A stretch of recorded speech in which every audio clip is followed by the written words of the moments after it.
वज़ीर आज़म पाकिस्तान इमरान खान वर्चुअल खिताब कर रहे थे जनरल असेंबली यूनाइटेड नेशन की, तो उस वक्त जो वहाँ पर भारत के सुफरा थे उन्होंने उस वक्त जो है एहतजाजन बाइकआउट किया, वो बाहर निकले हैं। ठीक वो विजुअल्स भी हम आपको दिखा रहे हैं कि जब पाकिस्तानी वज़ीर आज़म का नाम तकरीर के लिए एड्रेस के लिए बुलाया गया तो उसी वक्त से ये यहाँ पे जो वहाँ के मंदबेन थे या सफ़ीर थे वो वहाँ से वॉकआउट कर गए हैं, क्योंकि आज शाम ही वज़ीर आज़म हिंद नरेंद्र मोदी भी जनरल असेंबली से ख़िताब करने जा रहे हैं। और वो क्या इसमें कह सकते हैं और क्या पाकिस्तान के टारगेट पर रहेगा, क्या जम्मू कश्मीर के बारे में कोई बात की जा सकती है, ये देखने वाली होगी। जो आज शाम वर्चुअल खिताब नरेंद्र मोदी की जानिब से भी यूनाइटेड नेशन की जनरल असेंबली को होगा। लेकिन इतना ज़रूर कहना चाहेंगे कि पाकिस्तानी वज़ीर आज़म की जानिब से कश्मीर में ह्यूमन राइट्स वायलेशन 370 की मनसूखी और उसके साथ साथ इस मसले को हल न करने के मामला बड़े ज़ोर और शिद्दत के साथ उठाए, और ठीक उस तरह से जो उन्होंने साल 2019 की तकरीर की थी उसी के मुआफिक और उसी के मुताबिक ये तकरीर भी आज देखने को मिली है। ज़्यादा डिफरेंस जो है वो इस तकरीर में नज़र नहीं आई, बल्कि इतना ज़रूर है कि किसी न किसी हद तक आज की जो कल की तकरीर थी पाकिस्तानी वज़ीर आज़म इमरान खान की, वो उससे मुशाबत और उसी के मुआफिक नज़र आ रही थी, यानी उसी के मुताबिक नज़र आ रही थी। लेकिन आज शाम आज शाम नरेंद्र मोदी क्या खिताब करेंगे और उसमें क्या कुछ होगा वो देखने वाली बात होगी। लेकिन पाकिस्तानी वज़ीर आज़म ने जनरल असेंबली से जो खिताब किया उसके कुछ जो स्पीच है वो हम आपकी नज़र करते हैं। India has illegally occupied Jammu and Kashmir against the wishes of the Kashmiri people and in blatant violation of the resolutions of the Security Council and indeed its own commitments to the people of Kashmir. On 5th August last year, India illegally and unilaterally sought to change the status of the occupied territories and deployed additional troops, bringing the total number to 900,000, to impose a military siege on 8 million Kashmiris. All Kashmiri political leaders were incarcerated, imposed collective punishments, including the destruction of entire neighborhoods, and extrajudicially murdered hundreds of innocent young Kashmiris in fake encounters, refusing even to hand over their bodies for burial. The Kashmiri media and those daring to raise their voice are being systematically harassed and intimidated through the use of draconian laws. चलिए नाज़रीन, आप देख रहे हैं programme special report. मैं हूं मीर हिलाल हांजुरी और special report में अब बात करते हैं उस एनकाउंटर की जिसमें 3 लोग मारे जा चुके थे और उन तीनों का ताल्लुक माना जा रहा है कि राजौरी से हैं, क्योंकि उनका अब डीएनए भी सामने आ चुका है और बाज़ाब्ता तौर पर आईजीपी कश्मीर ने उसका खुलासा भी पेश किया और कहा कि जो डीएनए है वो बिल्कुल उन 3 अफराद के जो मजदूर थे जो राजौरी से आए थे, शोपियां में काम कर रहे थे, उनका मिल गया है। और साथ ही साथ फ़ौज ने पहले ही अपने एक बयान में, जो फ़ौजी तर्जुमान है उन्होंने कहा कि अफसफा का या फ़ौज को हासिल जो खुसूसी इख्तियारात है उसका गलत इस्तेमाल हुआ है। तो ऐसा लग रहा है कि जो ये एनकाउंटर हुआ है और जहाँ से असला जो है सामान हथियार सब कुछ बरामद करने का फ़ौज की जानिब से दावा भी किया गया था, तो अब ये काफ़ी पेचीदा बनने जा रहा है और इस पर अब सबकी नज़रें फ़ौज पर भी है, एडमिनिस्ट्रेशन पर भी है, हुकूमत पर भी है कि क्या ये फेक एनकाउंटर है, क्योंकि अभी तक बाज़ाब्ता तौर पर इसका ऐलान नहीं हुआ है। हालांकि जो इसके आसार और अकराम बता रहे हैं कि वो यही नज़र आ रहे हैं कि इसमें कोताहियाँ रही हैं, फ़ौज से गलतियाँ हुई होंगी और इसके साथ साथ ये फेक एनकाउंटर की तरफ भी जा रहा है। लेकिन अभी भी ये तफ्तीश का मामला है, अभी इसकी तफ्तीश या इसकी जो इंक्वायरी है वो मुकम्मल नहीं हुई है, अभी ये देखने वाली बात होगी। और जैसा कि पुलिस और फ़ौज का भी मानना है कि कहीं ये तीनों नौजवान मिलिटेंट सप्पू में शामिल तो नहीं हुए हैं, लेकिन अभी तक 3 महीने से ज़्यादा का वक्त गुजर चुका है, अभी तक इस तरह का कोई जो है आसार नज़र नहीं आ रहे हैं। लेकिन फिर भी सबकी नज़रें जो है अब फ़ौज और पुलिस एडमिनिस्ट्रेशन और हुकूमत पर मरकूज़ हो गई हैं और देखने वाली बात होगी कि क्या इन्हें इंसाफ मिल जाएगा और क्या वाकई ये इनोसेंट थे, और अगर इनोसेंट थे तो फिर उनके साथ किस तरह का इंसाफ किया जाएगा। लेकिन राजौरी से हमारे साथी जमशीद मलिक ने उनके लवाहिकीन यानी जो यहाँ पर मारे गए थे उनके घर जाकर बात की। काफ़ी गुर्बत की ज़िंदगी, मुफलिसी की ज़िंदगी ये लोग गुजार रहे हैं। ये आप विजुअल्स भी आप ख़ुद देख सकते हैं कि इनका घर कैसा है। ऐसा लग रहा है कि बड़े कच्चे मकान में रह रहे हैं। और यहाँ उनके लवाहिकीन के साथ उन्होंने बात की और उन्होंने क्या कहा, वो क्या मांगते हैं, उनकी क्या डिमांड्स और उनकी क्या मुतालबात हैं, उनकी क्या गुजारिशात हैं। जमशीद मलिक ने उनके साथ बात की और वो बातचीत हम आपकी नज़र करते हैं। अब हमारी आगे यही मांग है कि जो हमारे चोर हैं वो हमें सामने आने चाहिए। जैसे उन पे हालात हुए हैं वैसे ही उनकी होनी चाहिए और हमें किसी से कुछ नहीं चाहिए और हमारी डेड बॉडी चाहिए हमें, और हमें किसी से कुछ नहीं चाहिए। मेरी यही रिक्वेस्ट है आपसे कि हमारे जो जैसे उनकी हालात है जैसे हमारी हालात है, देखो हमारे घर की क्या हालात है। और उनने जो ये रिपोर्ट दी थी कि जो ये मिलिटेंट थे इसलिए हमने ये मार गिराए, तो अब उनने कबूल कर लिया है कि ये मिलिटेंट नहीं थे। तो इसलिए मैं सबसे ये रिक्वेस्ट करती हूँ कि हमारे घर का और हमारे सब इधर सब देख लो क्या हालत है, और सब मजदूर हैं, सब मजदूरी करने के लिए जाते हैं। उनके साथ जो गए थे वो अभी वापस आने वाले हैं। तो हमारे घर की हालात देखो क्या है। आज 3 महीने उनको दफनाए को हो गए, तो अब हम क्या करें। हमें चाहिए सिर्फ अपनी डेड बॉडी चाहिए, और मुझे वो चाहिए जिनने उनको मार गिराया है। मैंने किसी से दुश्मनी कुछ नहीं की, ना मैंने किसी का कुछ चोरी किया था, और मुझे यही चाहिए कि मैं अपनी आंखों से उन दुश्मनों को देखूं कि कितना कुछ उनने उनके साथ किया है। मैं और किसी से कुछ नहीं चाहती। जब उनको फांसी होगी, फांसी भी नहीं, मैं उनकी वही हालात देखना चाहती हूँ जो उनके साथ हुई है, और मुझे किसी से कुछ लेना देना कुछ भी नहीं। देख रहे होंगे कि इनके अबरार का छोटा बच्चा भी साथ है और उनकी बीवी साथ है। ये बात साफ हो चुकी है कि वो लोग मजदूरी करने की घर से शोपियां गए थे, ना कि वो मिलिटेंट थे। आज इनके घर वालों की तरफ से अब ये मांग की जा रही है कि अब डीएनए टेस्ट इनके मैच हो चुके हैं और उनकी डेड बॉडी भी इनको सपोर्ट दी जाए। और सबसे बड़ी बात इनकी तरफ से ये कही जा रही है कि जो लोग इसमें मुलव्वस थे, जिन्होंने इनका इनकाउंटर किया, उनके खिलाफ भी सख्त से सख्त कार्रवाई की जाए। नाज़रीन किराम, आप जानते हैं कि कश्मीर के अंदर जो मेट्रोलॉजी डिपार्टमेंट है उन्होंने पहले ये प्रेडिक्शन की थी कि अब 2 दिन तक मौसम जो है ख़राब रहेगा। लेकिन इस मौसम के चलते हमने कल देखा कि तेज़ हवाएं चली हैं, और तेज़ हवाओं के नतीजे में जो बाग मालिकान हैं, जो खेती बाड़ी करते हैं, जो हॉर्टिकल्चर के साथ काम करते हैं, उन्हें काफ़ी नुकसान हुआ है। चार शरीफ से लेकर मुत्तदिद इलाकों में कल तेज़ हवाएं चली हैं, जिसके नतीजे में जो मुख्तलिफ सेब के बाग हैं या उसके साथ साथ नाशपाती के बाग हैं या दूसरे फ्रूट्स के बाग हैं, वहाँ पर काफ़ी नुकसान हुआ है। बाग मालिकान काफ़ी परेशान है और उनका मानना है कि साल भर की मेहनत जो है कुछ हवाओं की जद में आकर वो तबाह होकर रह गई हैं। काफ़ी नुकसान उन्हें पहुँचा है। उनका मानना है कि उन्हें इमदाद दी जाए। मुआवजा तो नहीं दिया जा सकता है, लेकिन इमदाद कम से कम उनकी की जाए। चार शरीफ जाकर हमारे साथी जाहिद मलिक ने बात की मुख्तलिफ बाग मालिकान के साथ, मुख्तलिफ लोगों के साथ। उन्होंने क्या कहा, आइए देखते हैं।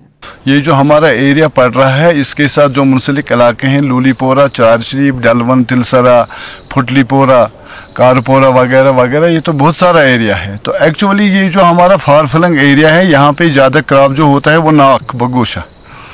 तो 2014 से ही ज़वाल पजीर हो रहा है ये इंडस्ट्री। सरकार का भी कोई इतना ध्यान नहीं है इस सनत की तरफ, जिस सनत से हमारा जीडीपी ग्रोथ में भी हमारा मतलब योगदान है और जो हम टैक्स भी दे रहे हैं। तो हमारे ये जो बाग है ये पहले 2014 से ही ख़राब हो रहे हैं। कभी बर्फ़बारी से तो पेड़ टूट चुके हैं। लोगों को कहा 900 रुपये के हिसाब से दे देंगे हम आपको मुआवजा, कुछ भी नहीं था। तो फिर भी हम कुछ मानते हैं, आधे लोगों को दिया गया, आधे लोगों को नहीं। अब तो आंधी जो तूफान कल आया है 4:30 बजे से शुरू हो गया 9:30 बजे तक। आप देख रहे हैं यहाँ पे जो ज़्यादा क्रॉप है वो नाक कश्मीरी, ये थ्रू आउट इंडिया माना जाता है, जूसी। तो ये पेरिशेबल आइटम है, ये सारा पेड़ों से नीचे गिरा है। पेड़ों पे कुछ नहीं है, पेड़ों की टहनियाँ भी नहीं रही है, एप्पल भी ख़त्म हो गया है। तो इस साल 3 बार हेल स्टॉर्म भी हो चुका है। सरकार से बार बार मुतालबा करते हैं कि ग्रोवर्स जो किसान यहाँ के हैं उनका थोड़ा सा ख्याल रखिए। तो कुछ नहीं हो रहा है। ये जो हमारे किसान हैं कर्ज के तले दब चुके हैं।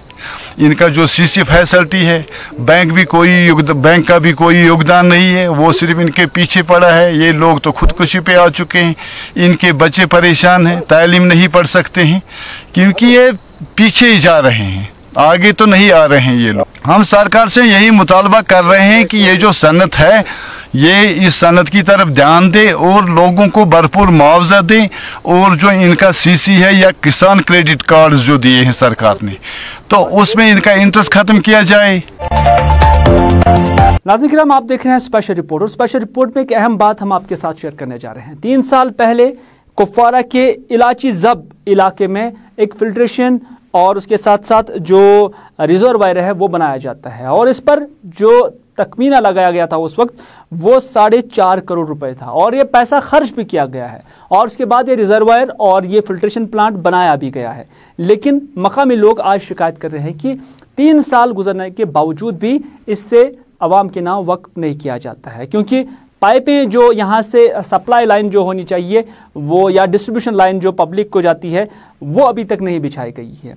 लेकिन इतना ही मामला नहीं है, मामला ये भी है कि उस वक्त यानी जहाँ पर ये रिजर्वर और जहाँ पर ये फिल्ट्रेशन प्लांट बनाया गया है, ये एक मकामी शहरी की ज़मीन है, और उस वक्त उनके बकौल जो आज वो एहतजाज कर रहे थे, उनका मानना है कि उस वक्त उन्हें ये कहा गया था कि उन्हें नौकरी दी जाएगी, लेकिन आज तक ना ही नौकरी मिली है और ना ही इस रिजर्वायर का फ़ायदा आवाम को मिल रहा है। और अब कंडीशन ये है कि जब उन्हें नौकरी दी जाएगी तभी ये फिल्ट्रेशन प्लांट वो इजाज़त देगा खोलने के लिए या उसका इफ्तिताह करने के हवाले से। लेकिन एक बड़ा एरा हमने देखा कि जम्मू कश्मीर में ऐसा भी गुजरा है कि आप या एडमिनिस्ट्रेशन या कोई मिनिस्टर साहिबान या एमएलए साहिबान ऐसे ही लोगों को कहते थे कि आपको नौकरी दी जाएगी, आप ज़मीन दे दीजिए, लेकिन फिर उन्हें नौकरी नहीं मिलती थी। कई सारे पंचायत घर भी ऐसे बने हैं जो प्राइवेट लैंड पे बने हैं, और उन्हें ये यकीन दहानी कराई गई थी कि उन्हें फिर मुआवजा दिया जाएगा या उसके साथ साथ उन्हें नौकरी दी जाएगी। लेकिन आज ना ही वो जो पंचायत घर है इसी फिल्ट्रेशन प्लांट की तरह ना ही वो पब्लिक के काम आते हैं और ना ही उन्हें नौकरियां दी जाती हैं। फिलहाल इस इलाची जब कुपवारा के इलाकों लोगों का मजीद क्या कहना है, आइए आपकी नज़र करते हैं। 2017 में मैंने लैंड डोनेट किया पीएचई डिपार्टमेंट को, तब तक उन्होंने कोई कागज़ नहीं बनाया, जब तक उन्होंने बोला कि म्यूटेशन जब तक नहीं होगा तब तक आपका कोई कागज़ नहीं बनेगा। इस पे कागज़ बनेगा फिर आपको नौकरी मिलेगी, तब तक जब तक आप म्यूटेशन नहीं करके देंगे। फिर हमने जी सर इधर उधर करके कर्ज करके ले लिया, हमने किराया विराया उधर उधर करके तहसीलदार से, डीसी ऑफिस से और नायब तहसीलदार से पटवारी तक इनको हमने म्यूटेशन करके दे दिया। फिर ये फाइल तैयार हो गया, सेक्रेटरीट से वापस आ गई फाइल, उधर से हमारे को SRO 520 हमारे को सर्कुलर बन गया सर। जब हम एग्जीक्यूटिव इंजीनियर के पास चले गए, उन्होंने बोला कोई बात नहीं बेटा, आपको ऑर्डर मिल जाएगा, कोई बात नहीं, आप काम करने दे दो। हमने काम करने दे दिया। इस वक्त तक देना था हमारे को 1 कनाल, साइड प्लान पे लिख कर है, इन्होंने 1.5 कनाल से ऊपर ले लिया। जो में हमारे को इतना ही जमीन था, 1.5 कनाल था, वो भी इन्होंने ले लिया। कोई ऑर्डर नहीं मिला, कोई इशू नहीं मिला। हमारे को ये कागज हाथ में है, पहले भी लिख कर दे दिया हमारे को सरकारी नौकरी चाहिए, उसको अमाना कर दिया। सब डिपार्टमेंट ने बोला आपको नौकरी मिलेगा। आज ये हमारे को ये नौकरी नहीं मिलता है। डिस्ट्रिक्ट एडमिनिस्ट्रेशन आज नाइंसाफी कर रहा है हमारे साथ, बोलता है इसको इनाग्रेशन हम करेंगे बगैर आपके ऑर्डर। जब तक मेरा ऑर्डर यहाँ नहीं पहुँचेंगे तब तक मैं इनाग्रेशन नहीं होने दूंगा। यहाँ ये फार फिलिंग एरिया, ये फार फिलिंग एरिया मज आब जबरदस्त किल्लत, और ये प्रोजेक्ट यम साथ कोरुख लॉन्च, और तम पत युस जन ये लैंड प्रोवाइड मसल तम वक्त बह सरपंच, ये पंचायत आज यह सरपंच, मगर बह एक्स सरपंच, और तम वक्त यह कमिटमेंट कर्म, तम वक्त जमीन मिलान कह, और बड़ मुश्किल सान अमिस बिचारस अमिस रोजगार अमिस पोस वारिया कसीर पोस अमिस 20 लाख रुपये अमिस दिवान कनालस ये, मगर अम कोर कर Amish commitment executive engineer Heath अस दोप अमिस ऐ दिम तम वोनस कि ऐ दिम रोजगार, अत एवज दिम रोजगार च दिए जमीन, और अम कर प्रोवाइड जमीन। अम सुन शुक्र गुजार सोरे अवाम। अफसोसुक मुकाम ये गरीब बिचार ये 9.5 करोड़ रुपये ये जन 9.5 करोड़ ये प्रेजेंट ये पंचायत वस, और यम जन ये वस दपान अस करो इनाग्रेशन। अफसोसुक मुकाम कि अलाचे जब चक कलीलोन वडर इन डिस्ट्रीब्यूशन लाइन डिस्ट्रीब्यूशन सह बुनियाद तमिश कुन।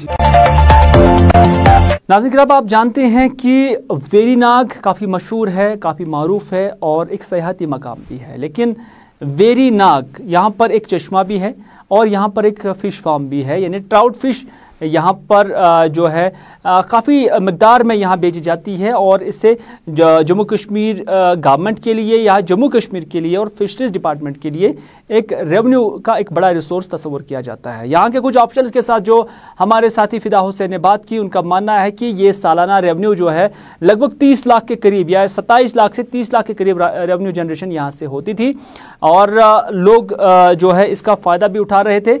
लेकिन इस साल ये रेवेन्यू काफ़ी कम हो गया है। उनका मानना है कि 30 लाख से घटकर ये 5 लाख 5.5 लाख के आसपास ही पहुंच गया है। इस साल काफ़ी नुकसान हुआ क्योंकि कोविड के हवाले से जो लॉकडाउन था और उसके साथ साथ बहुत सारी चीज़ें हुई हैं जिसकी वजह से यहाँ पर नुकसान हुआ है। फ़िदा हुसैन के साथ वहाँ के इंतज़ामिया ने मज़ीद बात करते हुए क्या कहा, ये देखते हैं।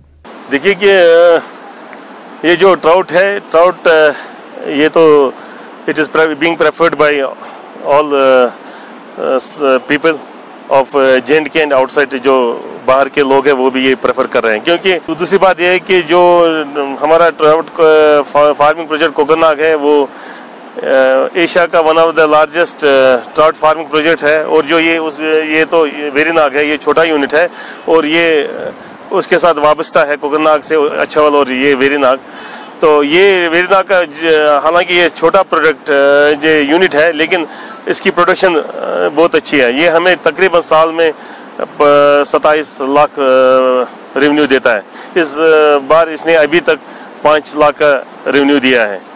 हालांकि जो कि हालात यहाँ नासाज रहे थ्रू आउट वर्ल्ड और उसका असर जम्मू कश्मीर में भी रहा है, तो कश्मीर में भी इसका असर है कि तब भी हमें रेवेन्यू में थोड़ी कमी हो गई है लेकिन सेल में कमी नहीं हुई है। सेल लगातार यहाँ चल रही है। हाँ वो तो है, क्वांटिटी जब क्वांटिटी यहाँ है, मौसूल है, लाइव स्टॉक है, तब सेल होती है। क्योंकि ये हम जो यहाँ से स्टॉक देते हैं लाइव स्टॉक वो तो कोकरनाग से ही आता है और ये तो ये अलाइड यूनिट कोकरनाग का ही है, ये वेरीनाग। तो यहाँ रेयर होता है, यहाँ ब्रीडिंग नहीं होती है, तो वो कोकरनाग में ही होते हैं। तो यहाँ हम लाइव स्टॉक देते हैं और उसके मुताबिक जहाँ पर जिसकी कैपेसिटी है तो उसके हिसाब से हम यहाँ सीड सप्लाई करते हैं या लाइव जो बड़ा भी है वो भी सप्लाई कर सकते हैं ताकि लोगों को यहाँ जो लोकल्स हैं उनको कोई प्रॉब्लम नहीं होनी चाहिए। नाज़रीन किराम, अब बात करते हैं सड़कों की, क्योंकि अगर किसी भी सड़क पर कोई प्रोजेक्ट बनाना है या सड़क तामीर करनी है या इसकी मैग्नेमाइजेशन करनी है, ब्लैक टॉपिंग करनी है, तो उसके लिए बाज़ाब्ता एक प्रोजेक्ट बनता है, बजट बनता है और उस बजट के हिसाब से ही फिर ये खर्च करना पड़ता है। लेकिन हम बात करेंगे डोडा को मिलाने वाला जो मलवाना इलाका है, यानी डोडा टू मलवाना इलाका जागीर जो है वहाँ की सड़क का, इस पर भी मैग्नेमाइजेशन हुई है।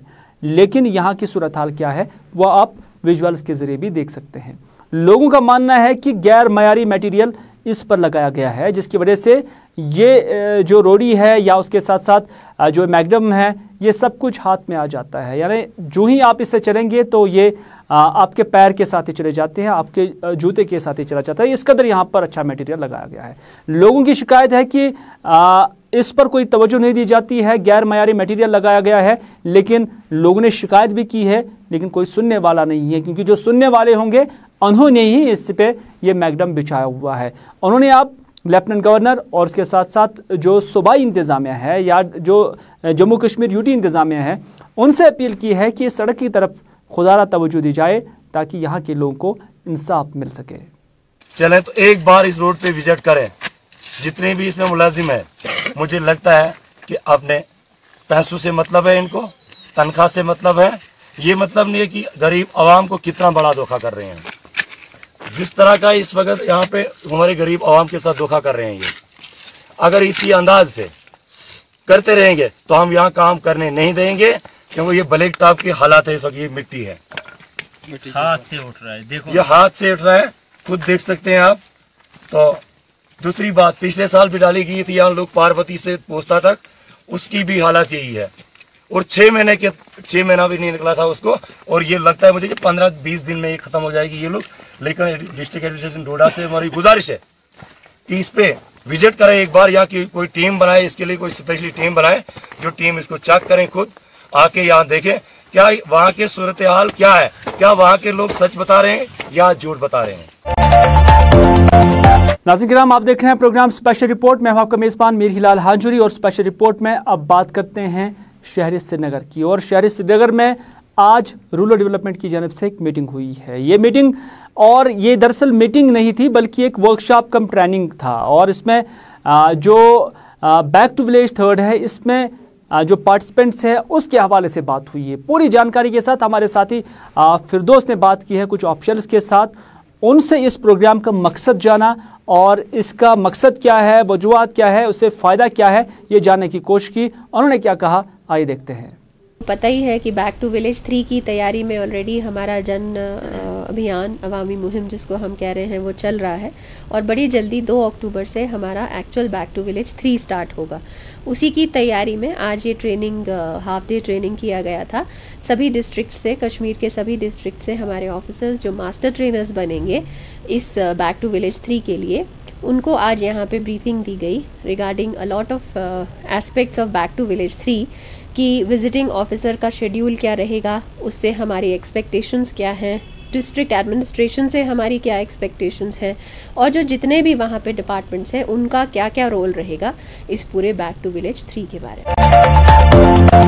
नाज़रीन किराम, श्रीनगर में आज मुतअद्दिद डिग्री याफ्ता नौजवानों ने, तालिब इल्मों ने, उम्मीदवारों ने एहतजाजी मुजाहरा किया। उन्होंने कहा कि हॉर्टिकल्चर सेक्टर को लेकर उन्होंने मखसूस ट्रेनिंगें भी की हैं, ग्रेजुएट्स भी हैं और भी कई सारे डिग्रीज़ और डिप्लोमा उनके पास है, लेकिन उनके लिए कोई भी रोज़गार के वसाइल नहीं है। उन्होंने हुकूमत से मुतालबा किया है कि उनके लिए जॉब अपॉर्चुनिटीज़ जो है वो क्रिएट की जाए, रोज़गार के मौके पैदा किए जाए ताकि वो उसमें जम हो जाए, एब्जॉर्ब हो जाए और वो न सिर्फ जम्मू कश्मीर के लिए एक असासा बने बल्कि वो अपने लिए भी जो रोज़गार है वो कमा सके। श्रीनगर की प्रेस कॉलोनी में एहतजाज के दौरान उन्होंने मज़ीद क्या कहा, आइए देखते हैं। हम हॉर्टिकल्चर ग्रेजुएट्स हैं जिनने डिग्रियां की हैं स्कॉस्ट के अपनी शालीमार से। हमारी ये डिमांड है कि हमें 2007 से हमने डिग्रियां स्टार्ट की है, अभी तक हमारे लिए कोई गेजेटेड नॉन गेजेटेड में रिक्रूटमेंट नहीं हुई है स्टेट में। न किसी जो हमारा डिपार्टमेंट है, हमारे पास हॉर्टिकल्चर डिपार्टमेंट है और फ्लोरिकल्चर डिपार्टमेंट में कोई रिक्रूटमेंट ही नहीं हुई है। हम 1000 से ज़्यादा स्टूडेंट्स हैं, हमने आज कोविड है इसकी वजह से हम कम ही लोग आए हैं। हमारी डिमांड ये है कि हमें कोई रिकॉग्नाइज़ कीजिए मेहरबानी करके। किसी सेक्रेटरी के पास जाते हैं, किसी मिनिस्टर के पास जाते हैं या किसी एडवाइज़र के पास जाते हैं, वो बोलते हैं कि आपने ये डिग्रियां क्यों की है। हमने प्राइवेट डिग्रियां नहीं की, हमने गवर्नमेंट डिग्रियां की है, वो भी 2007 से लेके अभी 14th ईयर चल रहा है। आप सोचो हम ओवर एज पे पहुंचने वाले हैं। हमारे साथ मेहरबानी करके हमारे साथ इंसाफ किया जाए। अभी जो हमारे LG साहब हैं, हम उनसे रिक्वेस्ट करते हैं, एक हम्बल रिक्वेस्ट करते हैं, प्लीज़ हमारे बारे में सोचा जाए। हमारे लिए इतने पोस्ट्स निकले, हमारे लिए कोई at least gazetted non gazetted post निकाले और हमें उसमें एलिजिबल रखे। नाज़रीन किराम, आखिर पर आपको कुकरनाग के लोगों का वो मुश्किल या उनका वो मुतालबा आपकी नज़र करते हैं। ये दरअसल गोईहाड़ कुकरनाग के मकामी लोग हैं। उनका मानना है कि लाड़ से वायलू तक एक इरिगेशन कनाल जाती है और इसमें आज तक भी ड्रेजिंग नहीं हुई है। ये पूरी तरह से भराई हुई है और जिस मकसद के लिए इस इरिगेशन कनाल को यहाँ पर बनाया गया था वो मकसद फोत हो रहा है। लोगों का मानना है कि मुतल्लिका हुक्काम इस हवाले से कोई भी जो कदम है या ठोस कदम है वो नहीं उठा रहे हैं, जिसकी वजह से मकामी लोगों को काफ़ी मुश्किलात का सामना करना पड़ रहा है। उन्होंने मुतालबा किया है कि फ़ौरन से पेशतर इसकी सफाई होनी चाहिए, इसकी ड्रेजिंग होनी चाहिए ताकि ये काबिल काम हो सके। जो ये दरिया है, जो ये पानी आ रहा है, इसमें ऊपर गांव वाले हैं बहुत गंदगी डालते हैं, बाथरूम का पानी, लैटरिन वगैरह सब कुछ, तो इसकी कोई भी गौर नहीं कर रहा है। जो भी मुलाजिम आते हैं उनको पूछते हैं, अगर यहाँ कोई पत्थर निकाले या खुदाई करते तो वो दौड़ के आ जाते हैं, बोलते हैं ये क्या करेंगे, गिरफ्तार कर लेते हैं। लेकिन आप भी देखो कि यहाँ पे कितनी गंदगी है, इसकी कोई भी गौर नहीं कर रहा है। और कोरोना बोलते हैं, कोरोना से बचो, कोरोना से क्या कोरोना से बचेंगे, इतनी गंदगी है, आप भी देख रहे हैं। तो मैं जो भी ये मुलाजिम है, मैं इनसे अपील करता हूँ कि इसकी थोड़ी देखभाल कर। तो अगर कुछ यहाँ खुदाई वगैरह करते हैं उस टाइम आ जाते हैं गिरफ्तार करने के लिए, रिश्वत खाने के लिए, लेकिन सफाई करने के लिए कोई नहीं आता। तो क्या डिमांड रखते हैं, क्या हम ये डिमांड रखते हैं, इसकी सफाई कीजिए। यहाँ कुछ लोग पानी पी रहे हैं, वो बेचारे बीमार हो जाते हैं। तो मैं मुलाजिमों से ये अपील करता हूँ आके इसकी गौर की। नाज़रीन, ये था आज का स्पेशल रिपोर्ट। इसी के साथ दीजिए अपने मेज़बान मीर हिलाल हांजुरी को ये प्रोग्राम यहीं पर इख्तिताम करने की इजाज़त, इस वादे के साथ कि अगर ज़िंदगी रही तो आपसे फिर होगी मुलाकात। तब तक के लिए खुदा हाफिज़, फ़ी अमानिल्लाह।